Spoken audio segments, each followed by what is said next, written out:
ಅಗಲಿದ್ದಾರೆ.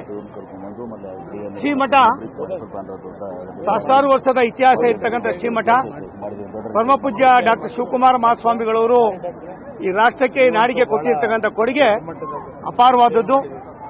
ನಾನಾದರೂ ಸನ್ಮಾನ್ಯ ಮುಖ್ಯಮಂತ್ರಿಗಳಿಗೆ ವಿನಂತಿ ಮಾಡ್ತೀನಿ, ಏನು ತಾವು ನಾಳೆ ಸರ್ಕಾರಿ ರಜವನ್ನು ಇಡೀ ರಾಜ್ಯಕ್ಕೆ ಘೋಷಣೆ ಮಾಡಿದ್ದೀರಿ, ಇವತ್ತು ತುಮಕೂರು ನಗರ ಜಿಲ್ಲೆಗೆ ಇವತ್ತೇ ತಾವು ರಜವನ್ನು ಘೋಷಣೆ ಮಾಡಿದ್ರೆ ಆ ಭಕ್ತರೆಲ್ಲರೂ ಕೂಡ ಬರೋದಕ್ಕೆ ಅವಕಾಶ ಆಗ್ತದೆ.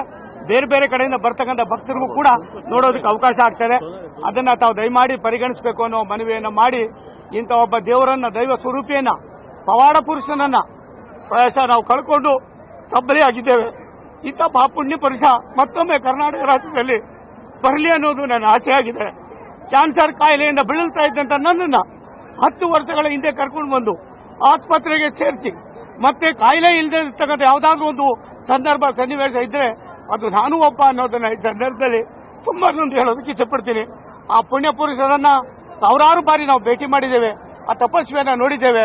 ಅವರಲ್ಲಿದ್ದಂಥ ಅನುಕರಣೀಯವಾದ ಎಲ್ಲರ ಭಾವನೆಗಳಿಗೆ ಸ್ಪಂದಿಸ್ತಕ್ಕಂಥ ದೊಡ್ಡ ಗುಣವನ್ನ ನಾವು ಕೊಂಡಾಡಬೇಕಾಗಿದೆ.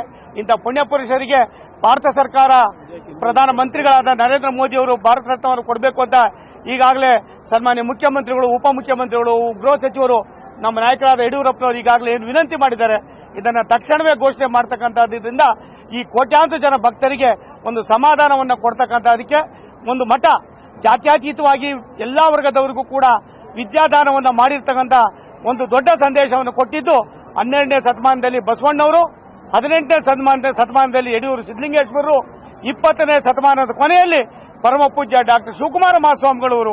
ಇಂಥ ಪುಣ್ಯ ಪುರುಷ ಅವರ ಕಾಲದಲ್ಲಿ ನಾವು ಇರೋದೇ ಒಂದು ದೊಡ್ಡ ಸುದೈವ ಅನ್ನೋದನ್ನ ಈ ಸಂದರ್ಭದಲ್ಲಿ ನಾನು ಹೇಳೋದಕ್ಕೆ ನೋವನ್ನು ಪಡ್ತೀನಿ.